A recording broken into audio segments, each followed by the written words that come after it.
따르라. 이거는 사실 좀 윤석열 대통령을 지지하지 않는 강도가 너무 센 거예요. 어느 정도 정치인으로서의 가능성을 좀 봤다? 보기에 좀 민망한 측면이 있죠. 안녕하십니까, 이해라입니다. 이 격동의 시간이 끝났습니다. 누군가는 안타까워하고 누군가는 안도를 했겠죠. 총선이 마무리된 건데요. 이 워낙 예측하지 못한 일들이 참 많이 일어났기 때문에 오늘은 좀 특별한 시간으로 이 총선을 리뷰해보고 또 다가올 전국들 또 어떤 시나리오들이 펼쳐질지 얘기를 해보는 시간을 마련했습니다. 대한민국 최고의 정치 전문가 신일 교수님과 오늘 얘기 나눠보도록 하겠습니다. 교수님 안녕하세요. 예, 안녕하세요. 이렇게 아유, 아주 둘이 이 자리에 앉으니까 분위기가 새로워요. 아이, 괜찮으세요? 좋습니다. 예? 종종 이렇게 한번 마련을 해보도록 그럴까요? 할까요? 네네. 아니, 잠은 좀 주무셨어요? 기사 찾아보는데 교수님 조남이 안 나온 게 없어가지고 못 주무셨겠다 했습니다. 별 말씀을 마쳤어요. 그러면 이제. 지금 제가 앞서서 서두에 네. 격동의 시간이라고 이야기를 네. 했습니다. 이 격동이 더 심해지겠죠?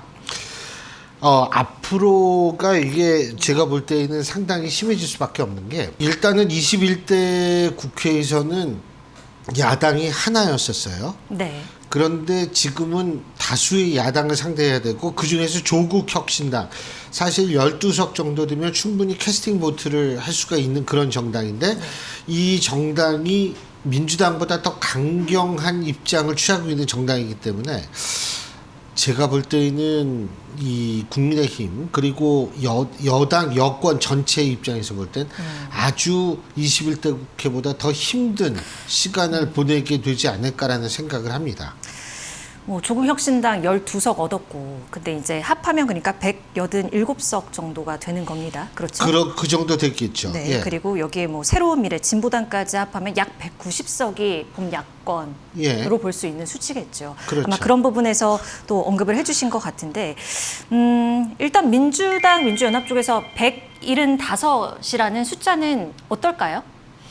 민주당에 있어서의 175석이라는 거 이거는 뭐냐면 요번에 뭐 우리가 잘 알다시피 이재명 대표가 상당히 이른바 친명 공천 그래서 우리가 비명 행사 뭐 이런 얘기 많이 하지 네. 않았습니까? 근데 그 비명 행사라고 얘기가 나올 정도로 사실은 친명들이 많이 공천을 되고 이 후보들이 대부분 살아 돌아왔어요.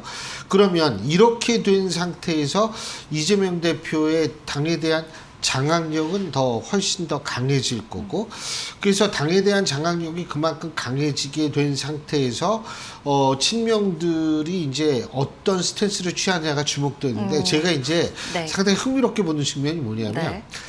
이게 선명성 경쟁에 빠지면 진짜 이게 좀 힘들어지게 되는 상황이 벌어질 수 있어요. 예. 다시 말해서 지금 많은 사람들은 이재명 대표와 조국 대표 이 두 사람이 협력 관계라고 생각하는 분이 있을 수도 있어요. 근데 저는 절대로 그렇게 될 수 없다고 봅니다. 왜 그러냐면 이 두 사람은 사실은 협력보다는 갈등 관계, 경쟁 관계라고 볼 수밖에 없고요. 이렇게 되면 이제 서로가 경쟁 관계, 경쟁하더라고 선명성 경쟁까지 벌일 가능성이 저는 있다고 보거든요. 그럼 합당 안 해요? 안 한다고는 했었고. 불가능해요. 왜 그러냐면 우리 하나의 사례를 봅시다. 네. 지난번에 이재명 대표가 민생 그 지원금 네. 주자고 20억 원씩 그랬죠. 얘기를 했을 때 조국 대표는 인플레이션 우려에 동의를 했어요. 이렇듯이 사실은 두 사람이 좀 굉장히 뭐라고나 이 같은 듯 하지만 굉장히 달라요. 네. 그리고 이재명 대표 입장에서 볼 때는 굉장히 어렵게 이재명이 민주당을 지금 만들었는데 거기에 친문의 상징성이 있는 사람을 다시 불러다가 뭐 이 합당을 해가 이럴 이유가 없을 뿐만 아니라 그런 걸 피하고 싶겠죠. 그쵸. 물론 조국 대표는 민주당에 들어가고 싶을 겁니다. 하지만 민주당 이재명 대표의 민주당 그걸 바라지 않을 거고요. 그렇기 때문에 선명성 경쟁 이런 거 친명들이 또 나서가지고 막 이렇게 되면 상당히 좀 시끄럽고 혼란스러운 상황이 초래될 수도 있죠. 그러면 총선 투표율이 이번에 최고치를 네. 총선 사상 최고치를 이뤘는데 이거 의미 좀 찾을 수 있을까요? 뭐 일각에서는 중도 무당층이 좀 움직였던 거 아니냐 이렇게 해석하는 시각도 있더라고요. 어떻게 그거 보세요? 중요해요. 그거 중요한데 중요해요. 네. 투표율이 높잖아요. 그러면 투표율이 높은 이유 중에 가장 많은 이유가 분노 투표예요. 근데 이번에 투표율이 높았을 때 보통 분노의 대상은 권력 가진 쪽이거든요. 네. 그런데 막강한 입법 권력을 가진 민주당을 향해서도 분노할 수 있는 가능성이 있어요. 그러면 양쪽에서 누구한테 분노를 더하느냐 이 부분이 굉장히 관전 포인트였었는데 제가 볼 때에는 결국 이제 행정부 윤석열 대통령에 대한 분노가 더 컸다라고 볼 수가 있는데 자, 제가 미리 이 얘기를 좀 하겠습니다. 예. 그러니까 지난 29일 총선 전 한국갤럽의 마지막 정례 여론조사고요. 3월 26일부터 28일까지 전국 18세 이상 1,001명을 대상으로 한 전화 면접 조사입니다. 그리고 두 번째, 그러니까 여론조사 공표 금지 기간, 이른바 깜깜이 기간 직전에 조사하고 발표한 여론조사가 두 개 있습니다. 네. NBS 조사하고 SBS가 입소스에 의뢰해서 한 여론조사 두 개인데요. NBS 조사는 4월 1일부터 3일까지 전국 18세 이상 1,004명을 대상으로 한 전화 면접 조사고요. SBS가 입소스에 의뢰해서 한 여론조사는 역시 4월 1일부터 3일까지 전국 18세 이상 1,002명을 대상으로 전화 면접으로 조사한 그런 겁니다. 이 모든 여론조사는 중앙선거 여론조사 시민위원회 홈페이지를 참조하시면 됩니다. 예. 이 이제 됐어요. 이제. 네. 이게요. 제가 사실 어떤 생각이 드냐면 투표율이 높았다. 그런데 이게 왜 높았을까를 그게 참 그런데 제가 이 얘기를 하기 위해서 여론조사를 잠깐 말씀드릴게요. 예. 기본적인 판은 국민의힘에 유리했다라고 저는 봅니다. 선거가 이게 판이 있거든요. 네. 이 판이 있고 거기에서 이제 구도도 결정되고 뭐 이런 건데 그러니까 막판이에요. 막판 구도가 막판의 그러니까 기본적인 틀이요. 기본적인 틀이. 선거 네. 틀이 이제 그런데 왜 그러냐면 한국갤럽에서 주관적 정치 성향을 3월 요 여론조사에서 예, 물어봤을 때 보수 32, 진보 28이었어요. 그리고 이게 근데 계속 보수가 우위였었어요. 그리고 NBS 조사하고 SBS 조사에서 나타난 대통령의 지지율은 각각 38%, 37%였었는데 20대 총선 당시에 박근혜 당시 대통령의 지지율이 40%였어요. 그러니까 거의 비슷한 거예요. 네.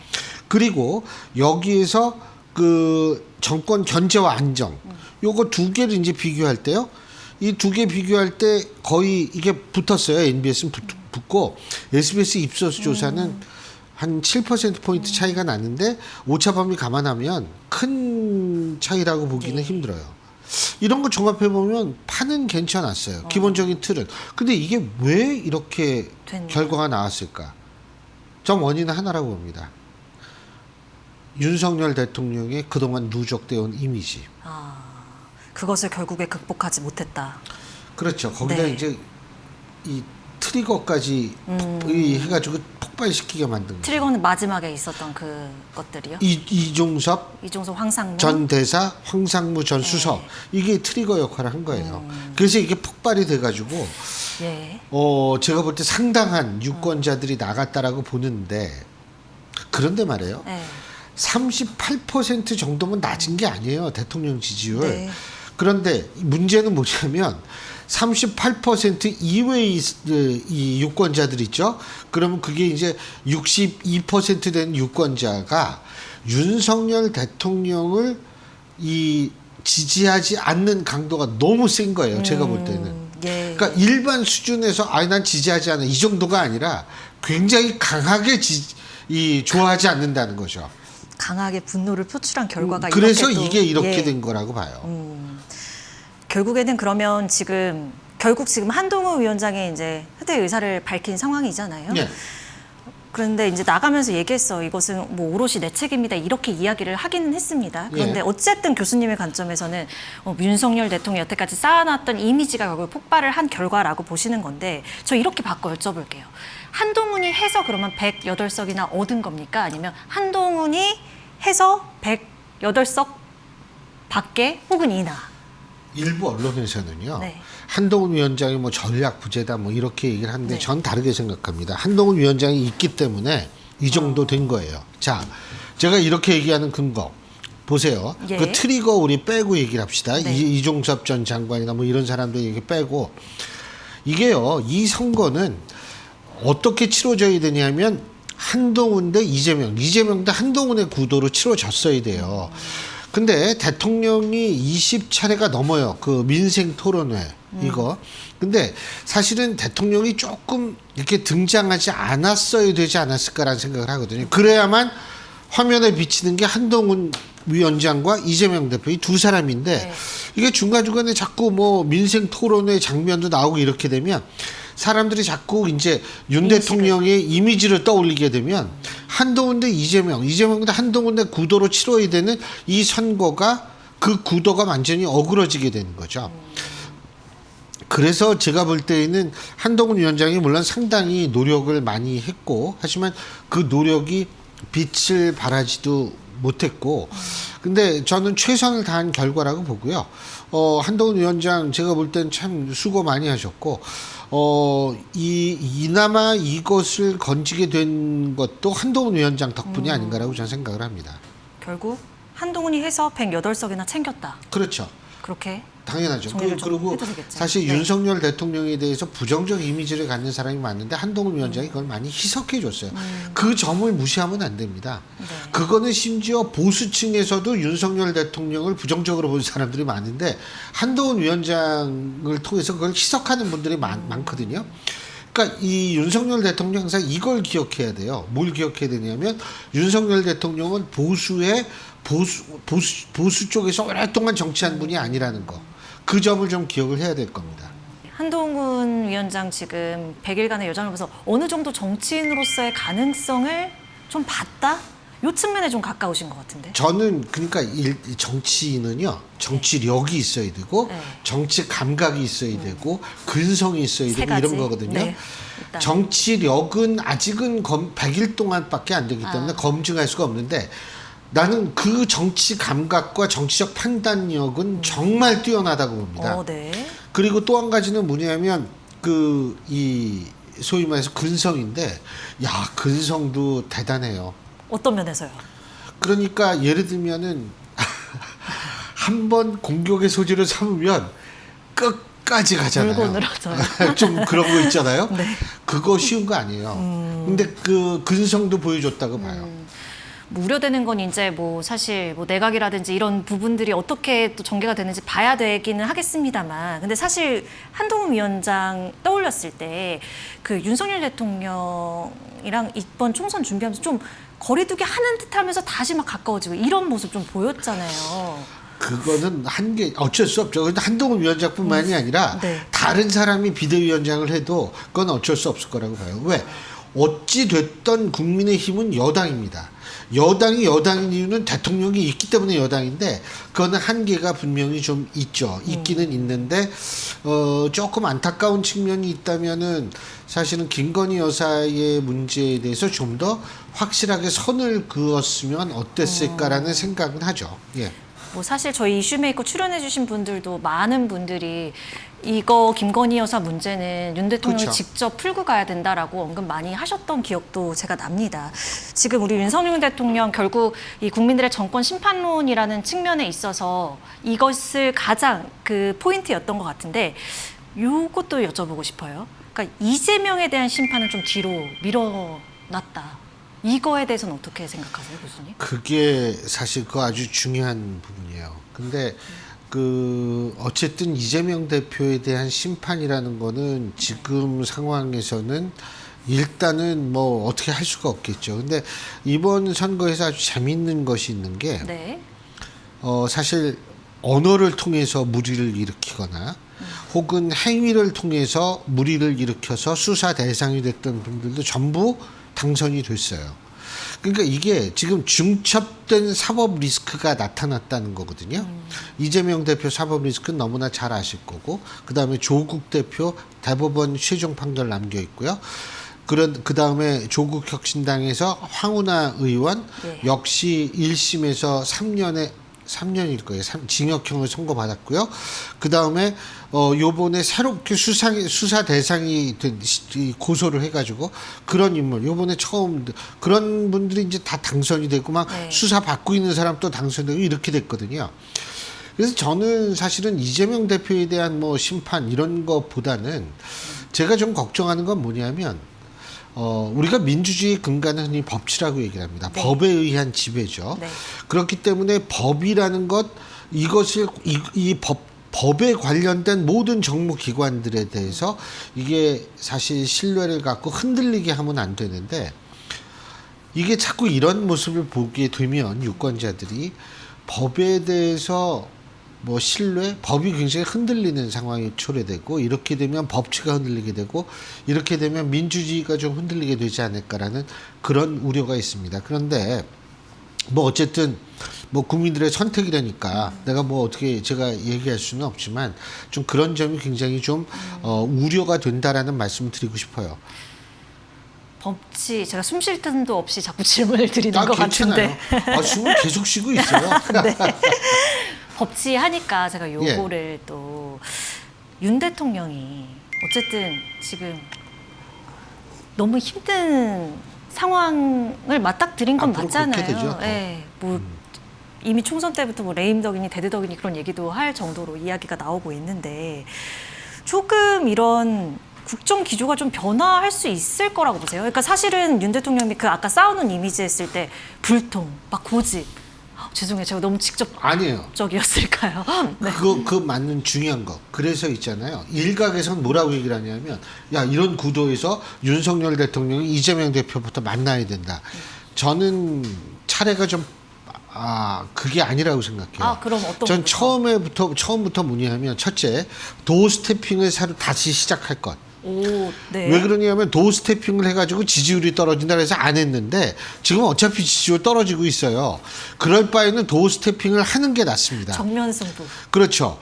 도어 스태핑을 해서 소위 말하는 불통의 이미지를 일단 불식시키고 노력을 하는 모습을 보여줘야 돼요. 이게요, 도어 스태핑에서 실수하고 이랬다라고 얘기를 하는데 그 실수하는 것보다 불통의 이미지가 더 큰 문제입니다. 네. 그래서 일단은 사실 있잖아요. 우리가 누가 그런 얘기를 하더라고요. 나의 아저씨 드라마 있죠. 네. 고 이성균 배우님이 했던 거. 저도 참 거기에 나오는 음악 참 좋아하는데, 그분이, 그러니까 그 아저씨의 역할은 뭐냐 하면 네. 그 젊은 여성의 말을 들어주고 그냥 들어주기만 하는 거예요. 대통령도 그런 역할을 해야 돼요. 그런데 이게 할 말을 하고 나를 따르라, 이거는 사실 좀 그렇거든요. 그래서 일단은 듣는 자세부터 보여주고 궁금한 거에 대해서 얘기를 해주고, 이래서 전 도어 스태핑을 다시 시작해야 된다라고 생각합니다. 네. 그거부터 해야죠. 네. 자, 저도 사실 어제 밤잠을 좀 잘 못 잃었어요. 너무 궁금한 지역이 있어가지고 경기 어디요? 화성을로 한번 저희가 어. 가보겠습니다. 예. 이준석 대표가 결국에 당선이 됐어요. 네. 그리고 심지어 이제 비례까지 2석, 천하람 후보까지 까지는 될 당선이 거예요. 된 거죠. 예. 이 세석 참 중요한 세석이 될 것 같은데요. 국회 내에서. 그렇습니다. 근데 가장 중요한 것은 일단은 이준석 대표가 어떤 스탠스를 취할 것인가가 제일 중요하다고 봐요. 그런데 저는 여기서 한 가지 지적하고 싶은 게, 이준석 대표가 만일 큰 꿈을 가지고 있다면, 아직 젊은 사람이니까 뭐 대통령의 꿈이 있거나 전 충분히 그럴 수 있고 뭐 그렇다고 생각을 하는데, 그렇다면 지금의 스탠스가 굉장히 중요하다는 거예요. 지금의 스탠스가 중요하다는 건 뭐냐면, 예를 들면 사실 그동안 보수의 적자라는 그런 어떤 그 이미지보다는 사실 굉장히 대립과 예. 그리고 여러 가지 갈등을 또 일으키는 그런 이미지가 강하고, 그래서 정통 보수 세력 내에서도 이준석 대표를 탐탁하게 생각하지 않는 층도 있거든요. 그럼 문제는 이제 그걸 어떻게 끌어들일 것인가 하는 부분이 저는 굉장히 중요하다고 보는데, 그분들 그렇기 때문에 윤석열 대통령에 대해서 분명히 거리를 두고 하겠지만 저는 일정 선을 지킬 거라고 봐요. 그러니까 뭐 예를 들자면 조국 혁신당이 이 자주 얘기하는 게 뭡니까? 3년은 너무 길다 이거 아닙니까? 그래서 진짜 이것이 그러면은 네. 어떻게 될 것인가를 봤을 때 만일 뭐 저는 그렇게는 민주당도 동의하지 않을 거라고 보지만 왜 이재명 대표도 이 대선 생각하면 이미지 관리해야 되거든요. 중도층도 끌어들이고 근데 지금 다시 탄핵 얘기를 한다? 그게 힘드니까 그런 얘기 동일하지 않겠지만 어쨌든 이준석 대표가 만약 그런 강성 발언이 국회 내에서 나오게 된다면 저는 거기에 대해서는 확실한 스탠스를 취해줘야 된다라고 생각합니다. 분명한 선을 그어야 된다는 얘기죠. 그래야만 이준석 대표 지금 뭐 개혁신당이 앞으로 무럭무럭 클 수도 있겠지만 하지만 이준석 대표가 다시 돌아갈 것은 국민의힘이라고 저는 생각합니다. 그러면 국민의힘과의 어떤 건전한 긴장 관계는 좋지만 선을 넘는 비판 같은 그걸 통해서 관계 설정을 한다는 건 본인의 정치적 미래를 위해서 그리 바람직하지는 않겠죠. 그러니까 교수님이 이제 말씀해주시는 그러니까 이준석 대표가 여태까지 뭐 보여줬던 그런 네. 이미지들에 대해서 뭐 개선할 부분 이런 부분은 충분히 공감을 하는데 사실 지금 이제 의석수 놓고 보면은 뭐 다행히 국민의힘이 뭐 개헌저지선 했죠. 확보했고 100%. 예, 했는데 그래도 지금은 아쉬워진 건 국민의힘 아니에요? 그렇죠. 이거 합해야죠. 항상 맥심이 있어. 그러니까요. 예. 그러니까 그것도 이렇게 뭐 필요하다고 해서 금방 우리가 받아들이기보다는 제가 볼 땐 일단 국민의힘 입장에서 볼 땐 개혁신당의 이 어떤 그 정치적인 입지나 이런 거를 좀 관찰을 할 겁니다. 그 다음에 이제 뭐가 되겠죠. 어떤 제스처를 국힘 쪽에서도 먼저 보내야 하지 않나? 보내려나? 이런 생각도 좀 들어서 여쭤봤어요. 그 어떤 제스처라기보다는 네. 뭐 윤 대통령 뭐 그렇게 저걸 이 비판을 하고 전 비판하는 거 좋다고 봐요. 근데 이것도 선이 있거든요. 그 선을 넘지 않는지 넘는지를 한번 봐야죠. 네. 근데 내가 왜 이걸 자꾸 얘기하냐면 국회의원들이 가장 말을 막 할 때가 언제인지 아세요? 언제예요? 국회의원 당선되고 1년 동안입니다. 그거 지나면 이제 슬슬 눈치를 봐요.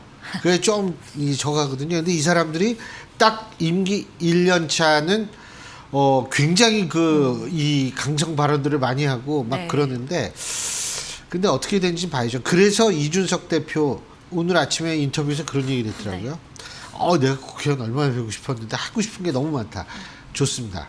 전 그거 아주 좋은 거라고 봐요. 단 거기에서도 이 일정 부분에 잘 자신에 있어서의 선을 유지하면서 하는 게 중요하겠죠.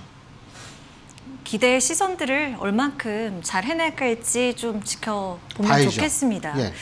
개혁신당 얘기해봤고 예. 이번엔 조국당, 예. 조국혁신당 얘기해봤어요. 12석 확보를 했습니다. 예. 그런데 이제 이게 제가 방송 3사 출구조사 연령대별 비례정당 지지율을 이제 출구조사 결과니까 조금의 오차는 있겠습니다만 보니까 역시나 40대, 50대에 대비해서 이때는 이제 30% 초반에서 40% 중반까지 나왔습니다. 그런데 20대와 30대를 보니까 17%, 한 20% 초반까지 이렇게 됐더라고요. 네. 뭐 예상했던 부분인 것 같기는 한데 결국에 이제 조국 대표가 공정과 원칙이라는 이러한 정신을 결국은 그쪽에 수고하지 못했다라는 증명이 된 거겠죠? 당연하죠. 네. 20대들은 아직도 조국 사태를 기억하고 있습니다. 20, 30대는. 그리고 조국 사태 때 그때 자신들이 느꼈던 공정에 대한 문제 의식을 아직도 분명히 가지고 있을 겁니다. 그렇기 때문에 2030 세대가 조국 혁신당을 다수가 지지하기는 사실상 전 좀 굉장히 힘들다고 보고요. 그리고 뭐 40대, 50대 이렇게 됐는데 조국 혁신당이 지금 넘어야 될 가장 중요한 게 뭐냐? 조국 대표의 사법 리스크, 다시 말해서 대법원 판결 얼마 안 됐거든요. 네. 근데 뭐 일각에서 이제 조국 대표가 만일 대법원에서 실형이 확정이 되면 이제 감옥에 가야 되는데 순교자적인 모습을 통해서 뭐 갈 것이다라고 얘기를 하는데 글쎄요. 그 입시비리 의혹과 관련된 부분도 있기 때문에 어떻게 비춰질지 그 부분이 이제 제일 중요한 저는 관건이라고 보고요. 그 이후를 본다면 저는 사실 개인적으로 이런 소설을 써봐요. 어떤 뭐냐면 건가요? 새로운 미래가 지금 한석이에요. 그죠? 근데 이 새로운 미래가 조국 혁신당과 같이 당명도 바꿀 겁니다 분명히. 이 합치고 오, 예.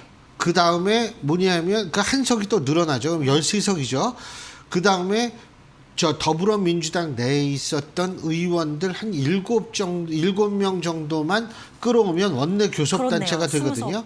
그렇게 되면 조국 대표가 설령 감옥에 갔다 나온다 하더라도 조국 혁신당의 이 위상과 영향력은 상당 기간 유지하고 오히려 더 강화될 수 있기 때문에 저는 그러한 시나리오를 한번 생각을 해보게 되는데 그것의 성공 여부에 따라서 전 조국 혁신당의 미래가 달라질 수 있다고 봅니다. 아, 교수님 시간 가는 줄 모르고 이야기를 했는데 저희가 한 마지막으로 예. 앞으로 좀 가장 주목해야 될 부분 이 정치판에서 하나 꼽아주신다면요. 정치판에서 가장 중요한 거 제가 아까도 얘기했지만 얼만큼 소통에 이제 보여주냐 첫째. 둘째는 뭐냐면 저는 뭐 협치가 이루어질 거라고 생각하진 않아요. 협치가 이루어질 거라고 생각하진 않지만 최소한 또 극단적인 투쟁만은 좀 피했으면 좋겠다. 그것을 어떻게 보여주느냐 하는 그런 부분이 있을 수 있고요. 마지막으로는 저는 사실은 이제 윤석열 정권도 정권 중반기를 슬슬 지나서 예. 후반기로 가고 있는데 차기 대권 국민의힘의 차기 대권 경쟁이 어떠한 방식으로 될 것인가를 좀 주목할 필요는 있겠죠. 네. 교수님 끝 말씀은 교수님께서 해주세요. 아 예. 저는 이런 말씀 드리고 싶어요. 어제 여러분이 한 것이 뭐냐면 여러분은 여러분의 기억 속에서 역사의 한 조각을 만들었습니다. 역사가 여러분이 만든 역사를 어떻게 평가할지 거기에 대한 책임도 우리가 져야 한다는 점을 꼭 기억해 주시기 바라겠습니다. 네. 신율의 이슈 메이커였습니다. 저희는 다음 시간에 인사드리겠습니다. 예, 함께해 주신 수고하셨습니다. 여러분 고맙습니다. 고맙습니다. 네.